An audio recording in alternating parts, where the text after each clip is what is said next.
A fábrica de fake news que funcionou no Rio de Janeiro no século XIX. A premissa era simples e questionável. Contra os considerados mentirosos, a tática era semear outras mentiras.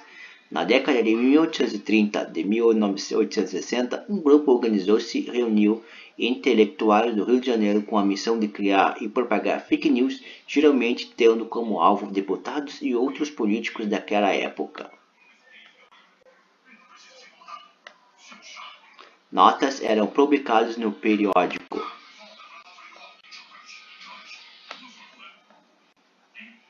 Era a Sociedade Petalógica do Rósio Grande, associação que ao longo do tempo em que durou congregou nomes como os escritores Machado de Assis, 1839-1908, e Joaquim Manuel de Macedo, 1820-1832, o jornalista e político Quintino Bocaiúva, 1836-1912, o magistrado e político Eusébio de Queiroz, 1812-1868, entre outras figuras proeminentes da sociedade carioca.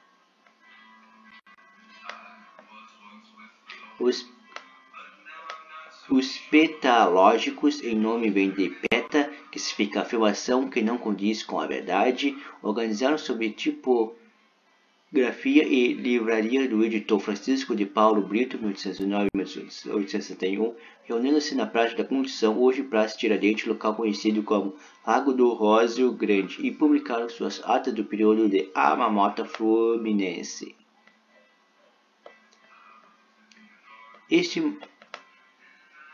Este modus operandi, contudo, fazia com que as troças que eles escreviam sobre figuras públicas ou fatos da sociedade daquela época acabassem assumindo contornos de verdade.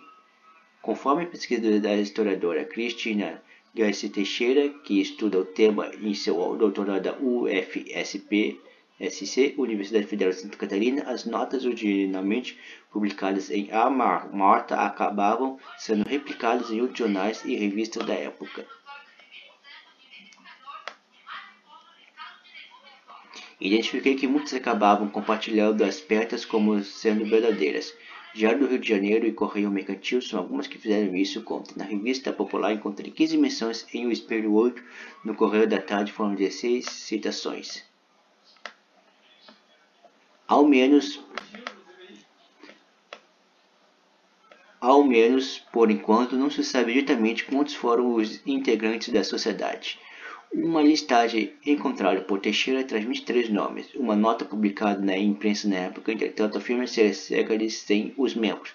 Como o grupo esteve ativo por em torno de 30 anos, é de supor que certa rotatividade. Machado de Assis, por exemplo, que nasceu em 1839, só entrou nos últimos anos do grupo.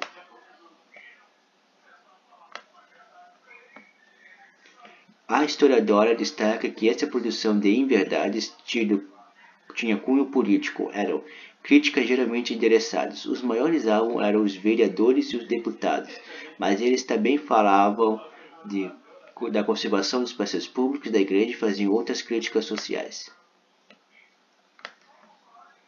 Alguma coisa errada.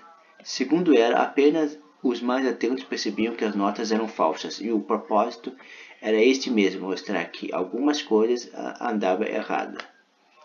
Um exemplo é o artigo publicado em 28 de janeiro de 1853, afirmando que as praias estavam em perfeitas condições e que as famílias poderiam voltar a frequentar esses ambientes cuja admissão é digna de elogios. Uma análise comparada permite concluir que, na realidade, naquela época, esses espaços públicos vinham recebendo críticas e não apresentavam boas condições. Também há publicação falando que a iluminação da cidade se fazia da melhor maneira possível sem que nenhuma rua não estivesse iluminada em um momento em que, na realidade, o problema gigantesco, exemplificou Teixeira. A mais curiosa das peças localizadas foi uma fake news internacional. A nota afirmava que Napoleão Bonaparte, 1769 e 1821, havia sido alto e magro quando o cônsul e depois imperador tinha se tornado baixo e obeso. Realizou em 4 meses. A informação foi publicada em pelo menos 12 periódicos de 6 países diferentes. Liberdade da imprensa. O historiador Marcelo Sheik Alves, professor da UEMA, Universidade Estadual do Maranhão, que estuda o impacto da imprensa no debate político oitocentista, pontua que o surgimento dessas fake news de antigamente está baseado em algo positivo. A Constituição de 1829 aboliu a censura prévia no Brasil. É uma questão chave, o que está de longe significa dizer que então as pessoas podiam publicar o que bem entender sem serem responsabilizadas, afirma.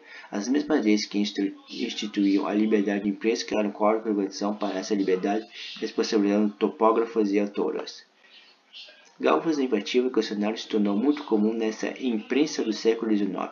A produção de jornais ou folhetos com objetivo específico de responder a alguém era uma imprensa de opinião, ressalta o historiador, apontando que eram muito tênues os limites para que o texto não acabasse caindo em calúnias e difamações. O pesquisador e escritor Paulo Hez, autor de livros sobre a família imperial brasileira, já se deparou com diversas fake news em suas pesquisas em jornais da época. A imprensa nacional durante o primeiro e parte do segundo reinado era deformada por jornais para servirem a causas políticas ou politiqueiras, define.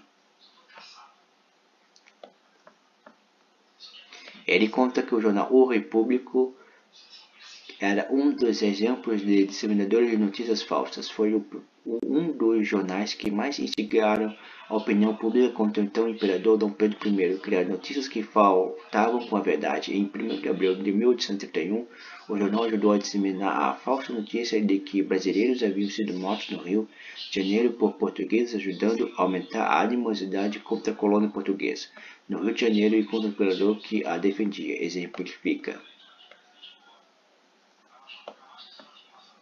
Cautela dos paralelistas. Tais situações se tornavam inevitáveis quanto às notícias com fake news disseminadas hoje em dia, muitas delas com interesses políticos. A imprensa do século XIX desequilibrava no sentido de que os que tinham acesso a uma tipografia tinham poder de difusão infinitamente maior do que aqueles que dependiam da cultura oral, explica Galvez. É o que podemos comparar com o impacto da internet. Hoje, esses algoritmos e essa loucura toda vem que estamos vivendo. Teixeira, no entanto, pede cautela nos paralelismos. As fake news contemporâneas são resultado da crise neoliberal e dão uma importância à imagem. A verdade deixa de ser científica para ser entendida como uma questão de performance, afirma. As petas do século XIX, por sua vez, eram o contrário disso, porque elas promoviam uma crítica da sociedade em vez de ter como objetivo inverter a realidade para que privilégios fossem mantidos. A crítica era feita para que leitores e leitoras desavisados acabassem com uma pouquinho atrás da orelha. Concluiu. Pessoal, não é só de hoje que existem as fake news. Naquele tempo também existia as fake news.